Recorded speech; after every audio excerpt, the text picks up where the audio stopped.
എൻ്റെ നാട് കോട്ടയം ജില്ലയിലെ കറുകച്ചാൽ എന്ന് പറയുന്ന സ്ഥലത്താണ്. ഞാൻ 1ഉം 2ഉം ക്ലാസ്സുകൾ പഠിച്ചത് Saint Mary's U P school Koothrappally.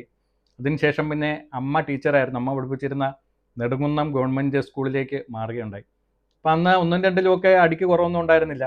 അപ്പം 3ആം ക്ലാസ് മുതൽ എത്തിക്കഴിയുമ്പോൾ അവിടെ അടി മിക്കവാറും ഉള്ള ദിവസങ്ങളിൽ ഏതെങ്കിലുമൊക്കെ കുട്ടികൾക്ക് ക്ലാസ്സിൽ അടി ഉറപ്പാണ്. അത് മിക്കവാറും ക്ലാസ് മുഴുവനായിട്ടും അടി കിട്ടുന്ന അവസരങ്ങളുണ്ടായിരിക്കും. പല പല കാരണങ്ങളാണ്, പഠിക്കാതെ വരാത്തതിനും പല പല കുറ്റകൃത്യങ്ങളുണ്ട് അടി കൊള്ളാൻ വേണ്ടിയിട്ടുള്ളത്. അപ്പം വലിയ വലിയ കുറ്റകൃത്യങ്ങൾ ചെയ്യുന്നവരാണ് ഹെഡ് മാസ്റ്ററുടെ മുമ്പിലേക്ക് എത്തിപ്പെടുന്നത്. അന്ന് വെള്ളിയാഴ്ചകളിൽ ഗവൺമെൻറ് സ്കൂൾ ആയതുകൊണ്ട് 2 മണിക്കൂർ ഇൻ്റർവെൽ ഉണ്ട്.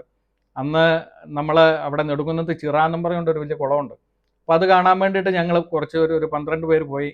അപ്പോൾ അത് കണ്ടിട്ട് തിരിച്ചു വന്നു കഴിയുമ്പം കയ്യോടെ പിടിക്കപ്പെട്ടു. അങ്ങനെ ഈ വലിയ ക്രൈമായതുകൊണ്ട് ഹെഡ് മാസ്റ്ററുടെ മുമ്പിലെത്തി 12 പേരിങ്ങനെ ക്യൂ ആയിട്ട് നിൽക്കുകയാണ്. ഓരോരുത്തരും ചെല്ലണം, 5 അടി വീതം. കൂടുതൽ ചോദ്യം ചെയ്യലൊന്നുമില്ല, എന്തിനാണ് പോയതെന്നുള്ളത് ചോദ്യം അങ്ങനെയൊന്നുമില്ല. എന്താണ് ക്രൈം എന്നുള്ളത് ടീച്ചർ പറഞ്ഞു തന്നിട്ടുണ്ട്. അപ്പോൾ അതിന് ശിക്ഷ വാങ്ങിച്ചേ പറ്റുള്ളൂ. അങ്ങനെ നമ്മൾ 5 അടി വീതം വാങ്ങിക്കും. ഓരോരുത്തരും വന്ന് അടിച്ചുകൊണ്ട് പൊളഞ്ഞു പോകുന്നത് കാണുന്നുണ്ട്.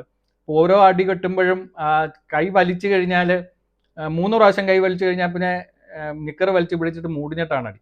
അപ്പോൾ അത് ഒഴിവാക്കാൻ വേണ്ടിയിട്ട് കൈയൊക്കെ ഇങ്ങനെ നീട്ടി പിടിച്ച് 5 അടി ഞങ്ങൾ സഹിച്ചങ്ങ് കൊള്ളും.